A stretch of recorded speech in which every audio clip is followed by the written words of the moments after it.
Hi everyone, I'm Dr. Sanjana VB from Samsa Wellness. We welcome you all to a new video of Samsa. നമുക്കിന്ന് മുടിയുടെ ആരോഗ്യത്തിന് സഹായിക്കുന്ന foods എന്തൊക്കെയാണെന്നൊക്കെ super foods hair ഗ്രോത്തിന് ആവശ്യമായ super foods എന്ന് പറഞ്ഞാൽ ഒരുപാട് nutrients ഉണ്ട്. ആ ന്യൂട്രിയൻസ് റിച്ച് ആയിട്ടുള്ള ഭക്ഷണ പദാർത്ഥങ്ങളെയാണ് സൂപ്പർ ഫുഡ്സ് എന്ന് പറയുന്നത്. ഹെയർ ഗ്രോത്തിനുള്ള സൂപ്പർ ഫുഡ്സ് അത് പ്രധാനമായും പ്രോട്ടീൻ അടങ്ങിയ ഭക്ഷണമായിരിക്കണം ഒന്ന്. രണ്ടാമത് വൈറ്റമിൻസ്, ചില ഗ്രൂപ്പ് ഓഫ് വൈറ്റമിൻസ് ഉണ്ട്, ആ ഉണ്ടെങ്കിൽ മാത്രമേ നമ്മുടെ ഉദ്ദേശിക്കുന്ന ഒരു ബലം നമുക്ക് കിട്ടുകയുള്ളൂ. പിന്നെ ചില മിനറൽസ് ആവശ്യമാണ്. സിങ്ക് ആണ് മെയിൻലി ആവശ്യമുള്ള ഒന്ന്. മറ്റൊന്ന് അയൺ ആണ്. പിന്നെ ഒമേഗ ഫാറ്റി ആസിഡ്സ് ആണ് നമ്മുടെ ഹെയർ ഗ്രോത്തിന് വേണ്ടത്.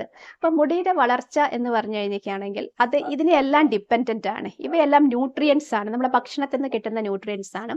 അതുകൂടാതെ വൈറ്റമിൻ ഡിയും ഉണ്ട്. അപ്പോൾ വൈറ്റമിൻ ഡി ഞാൻ പ്രത്യേകിച്ച് എടുത്ത് പറയാൻ കാരണം മിക്കവാറും ഹെയർ ലോസിൻ്റെ വീഡിയോസിലൊന്നും വൈറ്റമിൻ ഡിക്ക് വലിയ പ്രാധാന്യം കൊടുത്ത് കാണുന്നില്ല. പക്ഷെ നമുക്ക് വൈറ്റമിൻ ഡിയും ആവശ്യമാണ് മുടിയുടെ ഫോളിക്കിൾസ് ഉണ്ടായി വരാൻ. ഇപ്പോൾ ഹെയർ എന്ന് പറഞ്ഞു കഴിഞ്ഞിരിക്കുകയാണെങ്കിൽ നമ്മുടെ സ്കാൽപ്പിൽ നിന്ന് ഹെയർ ഫോളിക്കിൾസ് എന്നാണ് ഉണ്ടാവുന്നത്. അപ്പം അതിൻ്റെ വളർച്ചയ്ക്ക് മെയിൻലി പ്രോട്ടീൻ ആവശ്യമാണ്. പ്രോട്ടീൻ എന്ന് പറഞ്ഞാൽ നമ്മൾ കഴിക്കുന്ന ഭക്ഷണത്തിൽ കൂടിയാണ് നമുക്ക് കിട്ടുന്നത്. എന്തൊക്കെ ഭക്ഷണത്തിലാണ് പ്രോട്ടീൻ ഉള്ളത്? ചിക്കൻ, മീറ്റ്, എഗ്, ഇതിലൊക്കെ മുട്ട, ഇറച്ചിയിലെല്ലാം പ്രോട്ടീൻ ഉണ്ട്. അതുപോലെ തന്നെ പ്ലാന്റ് സോഴ്സ് പറയുകയാണെങ്കിൽ പ്രധാനപ്പെട്ടത് പയറുവർഗ്ഗങ്ങളാണ്, ലെഗ്യൂംസ് ആണ്. അപ്പോൾ ഇവയിലെല്ലാം പ്രോട്ടീൻ ധാരാളമായിട്ട് ഉണ്ട്. അപ്പോൾ നമ്മുടെ ഭക്ഷണത്തിൻ്റെ ഒരു പ്രധാന ഭാഗം പ്രോട്ടീൻ ആക്കിയാൽ മാത്രമേ നമ്മുടെ ഹെയറിൻ്റെ ഗ്രോത്തും അതുപോലെ തന്നെ ഹെയറിൻ്റെ ഒരു തിക്നെസ്സും ഡെൻസിറ്റിയും ഒക്കെ നല്ലതായിട്ട് ഇരിക്കുകയുള്ളൂ.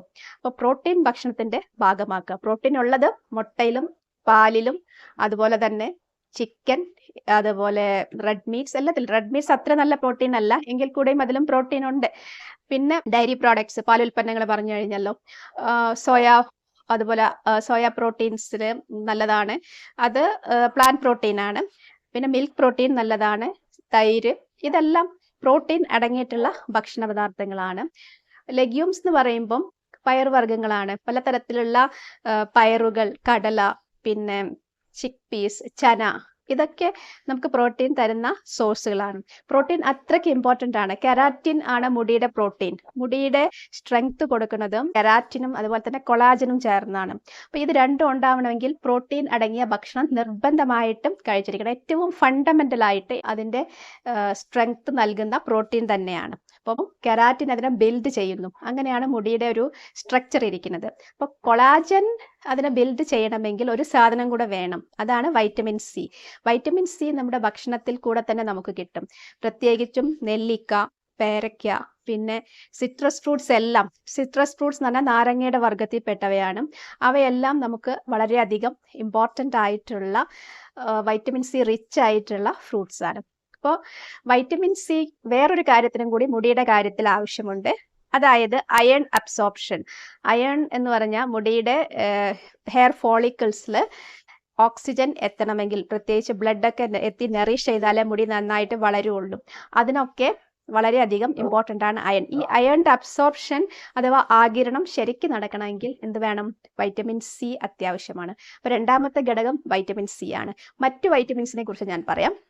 മറ്റ് വൈറ്റമിൻസ് എന്ന് പറഞ്ഞാൽ biotin, folates, vitamin A, C, E, D, ഇത്രയും വൈറ്റമിൻസ് നമുക്ക് മുടിയുടെ ഗ്രോത്തിനും അതുപോലെ തന്നെ അതിൻ്റെ ഡെൻസിറ്റിക്കും വോള്യത്തിനും ഒക്കെ ഇമ്പോർട്ടൻ്റ് ആണ്.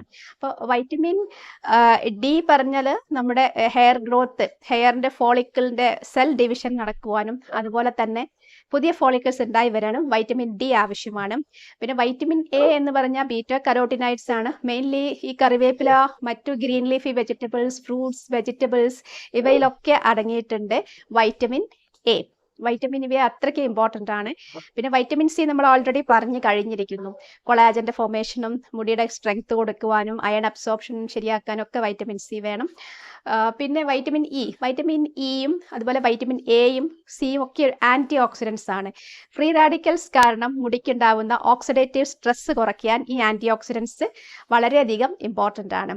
ജനറലി നമ്മൾ എപ്പോഴും പറയുന്ന വാക്കാണ് ആൻറ്റി ഓക്സിഡൻസ്. നമ്മുടെ ശരീരത്തിൻ്റെ എല്ലാ പ്രവർത്തനങ്ങളും വളരെ ഭംഗിയായി നടക്കുവാൻ ആൻറ്റി ഓക്സിഡൻസ് വേണം. അസുഖങ്ങൾ, ക്രോണിക്കായ ഡിസീസസ് വരുന്നത് തടയുവാൻ ആൻറ്റി ഓക്സിഡൻസ് വേണം. അപ്പോൾ മുടിയുടെ കാര്യത്തിൽ ആൻറ്റി ഓക്സിഡൻസ് ഹെയർ ഗ്രോത്തിനും അതുപോലെ തന്നെ ഹെയറിൻ്റെ ശരിക്കും ഹെയർ ലോസ് ഇല്ലാത്തൊരവസ്ഥയിലൂടെ മുടി മെയിൻറ്റെയിൻ ചെയ്ത് കൊണ്ടുപോകാനൊക്കെ ആൻറ്റി ഓക്സിഡൻസ് വേണം. കാരണം ഈ ഫ്രീ റാഡിക്കൽസ് വന്ന് മുടിയുടെ ഫോളിക്കിൾസ് നശിപ്പിക്കും. അത് തടയുക എന്നതാണ് പ്രധാനമായിട്ടും ആൻറ്റി ഓക്സിഡൻസിൻ്റെ ജോലി മുടിയുടെ കാര്യത്തിൽ. അപ്പോൾ vitamin A, vitamin C, vitamin E, vitamin D ഒക്കെ നല്ല ആൻറ്റി ഓക്സിഡൻസ് ആണ്. അപ്പോൾ ഇവയും നമ്മുടെ ഭക്ഷണത്തിൽ ഉണ്ടാവണം. ഇതെല്ലാം കിട്ടുവാൻ ഗ്രീൻ ലീഫി വെജിറ്റബിൾസ് കഴിക്കാം. അതുപോലെ തന്നെ മുട്ട, ഇറച്ചി, മീൻ ഇതെല്ലാം കഴിക്കാം. അതുകൂടാതെ നല്ല ഫ്രൂട്ട്സും കഴിക്കുക. അപ്പോൾ ഈ വൈറ്റമിൻസ് എല്ലാം കിട്ടും. പിന്നെ ഇതിൽ പ്രത്യേകിച്ച് എടുത്ത് പറയേണ്ടത് ബയോട്ടിനെ കുറിച്ചാണ്. നമ്മൾ പലപ്പോഴും ട്രീറ്റ്മെൻറ്റിന് പല ക്ലിനിക്സിനെയും സമീപിക്കുമ്പോൾ ആവശ്യത്തിലധികം പ്രിസ്ക്രൈബ് ചെയ്യപ്പെടുന്ന വൈറ്റമിൻസ് ഉണ്ട്. അതിലൊന്നാണ് ഈ ബയോട്ടിൻ. സത്യം പറഞ്ഞാൽ ബയോട്ടിൻ ഒരു സപ്ലിമെൻറ്റ് എന്ന നിലയ്ക്ക് നമുക്കൊരു ഗുണവും ചെയ്യില്ല. അപ്പോൾ ബയോട്ടിൻ നമുക്ക് പക്ഷെ മുടിയിൽ നാച്ചുറൽ സോഴ്സ് നിന്ന്, അതായത് ഈ ഭക്ഷണ പദാർത്ഥങ്ങളിൽ നിന്ന് കഴിക്കുമ്പോൾ വളരെയധികം ഗുണം ചെയ്യുന്ന ഒരു വൈറ്റമിൻ ആണ്. ബയോട്ടിൻ നമുക്ക് എവിടെ നിന്ന് കിട്ടും? ബയോട്ടിൻ നമുക്ക് കിട്ടുന്നത് പ്രധാനമായി എഗ്ഗ് എന്നാണ്, മുട്ടയിൽ നിന്നാണ്. അപ്പം മുട്ട നമ്മുടെ ഭക്ഷണത്തിന്റെ ഭാഗമാക്കണം. ദിവസം ഒരു മുട്ട നിർബന്ധമായിട്ടും കഴിച്ചിരിക്കണം. അത് പ്രോട്ടീൻ കിട്ടാനും നല്ലതാണ്, ഈ ബയോട്ടിൻ കിട്ടാനും നല്ലതാണ് മുടിയുടെ കാര്യത്തിൽ. മറ്റു പല ഗുണങ്ങളും അതിനുണ്ട്, മുട്ടയ്ക്കുണ്ട്. ഒരു കംപ്ലീറ്റ് ഫുഡാണ്. അപ്പോൾ 1 or 2 മുട്ട നമുക്ക് കഴിക്കാം. നിങ്ങൾക്ക് കൊളസ്ട്രോൾ പ്രശ്നങ്ങളൊന്നും ഇല്ലെങ്കിൽ തീർച്ചയായിട്ടും കഴിക്കാം. പിന്നെ ബദാമിലും ബയോട്ടിൻ ഉണ്ട്. ബയോട്ടിൻ വളരെ നല്ലൊരു മുടിയുടെ ഗ്രോത്ത് പ്രൊമോട്ട് ചെയ്യുന്ന ഒന്നാണ്. പിന്നെ അടുത്തത് ഫോളേറ്റ്സ് ആണ്. ഫോളേറ്റ്സും നമ്മുടെ മുടിയുടെ വളർച്ചയ്ക്ക് വളരെയധികം ഇമ്പോർട്ടൻ്റ് ആണ്. ഫോളേറ്റ്സ് കാണപ്പെടുന്നത് പ്രധാനമായിട്ടും ഗ്രീൻ ലീഫി വെജിറ്റബിൾസിൽ, അതുപോലെ തന്നെ ബീൻസ്, ലെഗ്യൂംസ് ഇവയിലൊക്കെയാണ്. സ്പിനാച്ച്, ചീരയിലെല്ലാം ഉണ്ട്. പിന്നെ ഈ ഫോളേറ്റ്സ് നമ്മുടെ മുടിയുടെ ഗ്രോത്തിനും അതിൻ്റെ ഹെയർ റൂട്ട് സ്ട്രെങ്തൻ ചെയ്യാനും ഒക്കെ സഹായിക്കുന്ന ഒന്നാണ്. അപ്പോൾ ഫോളേറ്റ്സും ഒരു നല്ല വൈറ്റമിൻ ആണ്. അപ്പം ജനറലി ഗ്രീൻ ലീഫി വെജിറ്റബിൾസും പയറുവർഗ്ഗങ്ങളും കഴിച്ചാൽ ഈ പറഞ്ഞ രണ്ടും കിട്ടും. പിന്നെ ബയോട്ടിൻ കിട്ടാൻ പ്രത്യേകിച്ച് എഗ്ഗ് കഴിക്കാം. ഇത് വളരെ ഇമ്പോർട്ടൻ്റ് ആയിട്ട് മനസ്സിൽ വെക്കേണ്ട ഒരു കാര്യമാണ്. മുടിയുടെ വളർച്ചയ്ക്ക് ഒരുപാട് ന്യൂട്രിയൻസ് ആവശ്യമാണ്, പ്രോട്ടീൻസും വൈറ്റമിൻസും. പക്ഷേ ഇതിൽ ബയോട്ടിൻ്റെ പങ്ക് വളരെ വലുതാണ്. ബയോട്ടിൻ സപ്ലിമെൻ്റ് എടുത്താൽ ഈ ഗുണങ്ങളൊന്നും കിട്ടില്ല എന്ന് റിസർച്ച് പഠനങ്ങൾ പ്രത്യേകം കാണിക്കുന്നുണ്ട്. ഓക്കെ, അപ്പോൾ ഇത്തരം നാച്ചുറൽ സോഴ്സ് തന്നെ എടുക്കുക. പിന്നെ അടുത്ത കാര്യം നമ്മൾക്ക് ഒമേഗ ഫാറ്റി ആസിഡ് ആണ്. ഒമേഗ ഫാറ്റി ആസിഡ് എന്ന് പറയുമ്പോൾ മുടിയുടെ കൊളാജൻ ഫോർമേഷനെ സഹായിക്കുന്ന ഒന്നാണ്. കൊളാജൻ ഡിഗ്രഡേഷൻ തടയും. അതുപോലെ മുടിയുടെ സ്കാൽപ്പ് ഉണ്ടല്ലോ, നമ്മുടെ ശിരോചർമ്മം, അതിൻ്റെ ഹെൽത്തിന് വളരെയധികം ഇമ്പോർട്ടൻ്റ് ആണ്. ഒമേഗ ഫാറ്റി ആസിഡ് പൊതുവേ നമ്മുടെ ഹെയർ ഗ്രോത്തിന് വളരെ നല്ലതാണ്. അതിനേക്കാൾ ഇമ്പോർട്ടൻ്റ് ആണ് നമ്മുടെ സ്കിന്നിന്. കൊളാജൻ ഡീഗ്രഡേഷൻ നമ്മുടെ സ്കിന്നിൽ തടഞ്ഞാൽ മാത്രമേ നമ്മുടെ സ്കിന്നിൽ ചുളിവുകൾ വരാതിരിക്കുകയുള്ളൂ. അതുപോലെ തന്നെ സ്കിൻ സാഗ് ചെയ്യാതിരിക്കുകയുള്ളൂ. നമ്മുടെ ഫേസിനും വളരെ ഇമ്പോർട്ടൻ്റ് ആണ് ഒമേഗ ഫാറ്റി ആസിഡ്സ്. പിന്നെ അടുത്ത കാര്യം എന്ന് പറഞ്ഞാൽ നമ്മൾ സിങ്കും അയേണും വളരെ പ്രധാനപ്പെട്ട മിനറലാണ് മുടിയുടെ വളർച്ചയ്ക്ക്. അയേൺ നമുക്ക് പല ഭക്ഷണ പദാർത്ഥങ്ങളിൽ നിന്ന് കിട്ടും. കറിവേപ്പില തൊട്ട് സ്പിനാച്ച്, ചീര, അങ്ങനെയുള്ള എല്ലാ ഗ്രീൻ ലീഫി വെജിറ്റബിൾസിൽ നിന്നും, പിന്നെ കാരക്ക, അതെല്ലാം നമുക്ക് അയൺ കിട്ടും. റാഗി, ഒരുപാട് സോഴ്സസ് അയണിനുണ്ട്. പക്ഷേ അയൺ വളരെ ക്രൂഷ്യലാണ് നമ്മുടെ മുടിയുടെ വളർച്ചയ്ക്ക്. നമ്മുടെ ഹെയർ റൂട്ടിന് ഓക്സിജൻ കിട്ടണമെങ്കിൽ രക്തത്തിലൂടെയാണ് കിട്ടുക. അപ്പം ഓക്സിജൻ ക്യാരി ചെയ്യുന്നത് ആരാണ്? അയൺ ആണ്. നമ്മുടെ ഹീമോഗ്ലോബിനിലൂടെ അയൺ ഉണ്ട്. അപ്പോൾ ആ ഒരു ഫങ്ഷൻ ശരിക്കും നടക്കണമെങ്കിൽ അയണത്തിന്. പക്ഷെ അയണിൻ്റെ അബ്സോർപ്ഷന് വിറ്റാമിൻ സി കൂടെ വേണം. ഞാൻ നേരത്തെ പറഞ്ഞുവല്ലോ അതിനെക്കുറിച്ച്. അപ്പോൾ അതും വളരെ കൃത്യമായിട്ട് മനസ്സിലാക്കണം. അയൺ കുറവുള്ള ആൾക്കാർ ഭക്ഷണങ്ങൾ കഴിക്കുമ്പോൾ, ഈ പറഞ്ഞ ഭക്ഷണങ്ങളൊക്കെ കഴിക്കുമ്പോൾ, അയൺ റിച്ച് ആയുള്ള ഭക്ഷണം കഴിക്കുമ്പോൾ വൈറ്റമിൻ സി ഉള്ള ഭക്ഷണം കൂടി കഴിക്കാൻ ശ്രദ്ധിക്കണം. എങ്കിൽ മാത്രമേ വൈറ്റമിൻ സി ഉണ്ടെങ്കിൽ മാത്രമേ നമുക്ക് പ്രോപ്പറായിട്ട് അയണിൻ്റെ ഒരു അപര്യാപ്തത പരിഹരിക്കപ്പെടുകയുള്ളൂ. ഓക്കെ, പിന്നെ സിങ്കിൻ്റെ കാര്യം. സിങ്ക് മെയിൻലി സീ ഫുഡ്സിൽ, ഓയിസ്റ്റേഴ്സിലൊക്കെയാണ് കാണുന്നത്. അതുപോലെ സിങ്ക് നെർവസ് സിസ്റ്റത്തിൻ്റെ ഹെൽത്തിനും മുടിയുടെ ഹെൽത്തിനും നമുക്ക് വളരെയധികം ഇമ്പോർട്ടൻ്റ് ആയിട്ടുള്ളൊരു മിനറലാണ്.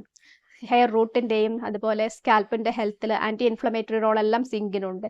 സിങ്കും അധികം സപ്ലിമെൻ്റായി എടുക്കാൻ പറ്റാത്ത ഒരു വസ്തുവാണ്. അപ്പോൾ സിങ്കും കിട്ടണമെങ്കിൽ നമ്മൾ ഇതുപോലുള്ള ഭക്ഷണ പദാർത്ഥങ്ങൾ കഴിക്കണം. സീ ഫുഡ് നല്ലതാണ് സിങ്ക് കിട്ടാൻ വേണ്ടി. അതുപോലെ ചില ഗ്രീൻ ലീഫി വെജിറ്റബിൾസ് എല്ലാം സിങ്ക് ഉണ്ട്.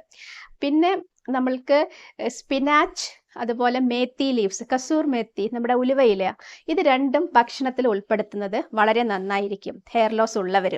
അപ്പോൾ അത് രണ്ടിലും ഒരുപാട് ന്യൂട്രിയൻസ് ഉണ്ട്. ഈ പറഞ്ഞ ലിസ്റ്റിലുള്ള ഒരുപാട് കാര്യങ്ങൾ, ഫോളേറ്റ്സ് തൊട്ടിട്ട് പലതും ഈ രണ്ട് ലീവ്സിലുണ്ട്. അയേൺ, ഫോളേറ്റ്സ് ഒക്കെ ഉണ്ട്. അപ്പോൾ അത് വളരെ ഇമ്പോർട്ടൻ്റ് ആയ കാര്യമാണ്. എഗ്ഗ് കൂടാതെ കസൂർ മേത്തി ലീവ്സും അതുപോലെ തന്നെ ചീരയും. പിന്നെ ചീര കഴിക്കുമ്പോൾ ശ്രദ്ധിക്കേണ്ടത് ചീരയും പാലുൽപ്പന്നങ്ങളും ഒരുമിച്ച് കഴിക്കരുത്. അത് ചീരയിൽ നിന്ന് നമുക്ക് പ്രത്യേകിച്ചും കാൽഷ്യം ശരിക്ക് അബ്സോർബ് ചെയ്യപ്പെടാനും മറ്റു വസ്തുക്കളും മറ്റ് അയൺ ഉള്ള വസ്തുക്കളൊക്കെ ശരിക്കും അബ്സോർബ് ചെയ്യപ്പെടാൻ അതിന് ആവശ്യമാണ്. അതൊരു സ്പേസിംഗ് എന്ന് പറഞ്ഞ ഒരു കാര്യവുമായി റിലേറ്റഡ് ആണ്. കാരണം ബ്ലോക്ക് ചെയ്യപ്പെടും അല്ലെങ്കിൽ അങ്ങനെ ഒരു കാര്യമുണ്ട്. അപ്പോൾ ചീര കഴിക്കുമ്പോൾ ചീര മാത്രമായിട്ട് കഴിക്കാം. പാലുൽപ്പന്നങ്ങളും അതിൻ്റെ കൂടെ കഴിക്കാതിരിക്കുക. അതുപോലെ അയൺ റിച്ച് ആയ ഫുഡ് കഴിക്കുമ്പോൾ നിങ്ങൾ നാരങ്ങ വർഗ്ഗത്തിലോ പേരയ്ക്ക വർഗ്ഗത്തിലോ അല്ലെങ്കിൽ നെല്ലിക്കയോ ചേർന്ന് കുറച്ച് അടുപ്പിച്ച് തന്നെ കഴിക്കുക. അത് അയണിൻ്റെ അബ്സോർപ്ഷൻ സഹായിക്കും. ഇതൊക്കെ വളരെ ഇമ്പോർട്ടൻ്റ് ആയ കാര്യങ്ങളാണ് മുടിയെ സംബന്ധിച്ചിടത്തോളം. മുടിയുടെ ആരോഗ്യത്തിന് സഹായിക്കുന്ന സൂപ്പർ ഫുഡ്സ് ആണ് ഈ പറഞ്ഞ ഭക്ഷണങ്ങളൊക്കെ. കാരണം ഇത്രയും ഇമ്പോർട്ടൻ്റ് ആയ 4 ഗ്രൂപ്പ് ഓഫ് ന്യൂട്രിയൻസ് ഈ ഭക്ഷണങ്ങളിലൊക്കെ അടങ്ങിയിട്ടുണ്ട്. പിന്നെ മുടിയുടെ ആരോഗ്യത്തിന് ഒരുപാട് കെയറും ആവശ്യമാണ്. ജനറൽ ഇൻസ്ട്രക്ഷൻസും ഉണ്ട്. അതെന്ന് വെച്ചാൽ ജനറലി കോംബ് ചെയ്യുമ്പോൾ ശ്രദ്ധിക്കുക. നമ്മൾ മുടി ഓയിൽ മസാജ് ചെയ്ത് ഹെർബൽ ഷാമ്പു ഉപയോഗിച്ചിട്ട് ആഴ്ചയിൽ 1-2 പ്രാവശ്യം വാഷ് ചെയ്യാം. ഈ ഒരു സമ്മർ ക്ലൈമറ്റ് ആണെങ്കിലും തീർച്ചയായിട്ടും മുടി വാഷ് ചെയ്യുന്നത് തന്നെയാണ് ഇന്ത്യൻ ക്ലൈമറ്റിൽ നല്ലത്. അപ്പോൾ പോർസ് ഒന്നും ക്ലോഗ് ചെയ്യാകപ്പെടും. അത് നമ്മുടെ സ്കാൽപ്പ് ഹെൽത്ത് മെയിൻറ്റെയിൻ ചെയ്യാനൊക്കെ സഹായിക്കും. അപ്പോൾ മുടി കുളിച്ച് കഴിഞ്ഞാൽ നന്നായിട്ട് ഉണക്കണം. അത് വളരെയധികം ഇമ്പോർട്ടൻ്റ് ആയ കാര്യമാണ്. അല്ലെങ്കിൽ ഫംഗൽ ഗ്രോത്ത് ഒക്കെ ഉണ്ടാവും. അതുപോലെ ഓയിൽ അവിടെ ഇട്ട് കഴിഞ്ഞാൽ ഓയിൽ കഴുകിക്കളയണം, അല്ലെങ്കിൽ ഡാൻഡ്രഫ് ഉണ്ടാവും. ഇത്തരം കാര്യങ്ങളൊക്കെ ശ്രദ്ധിക്കുക. ഇന്ന് ഞാൻ കൂടുതൽ എംഫസിസ് കൊടുക്കുന്നത് ഹെയർ ഡയറ്റിനാണ്. Stay tune with Samsa wellness.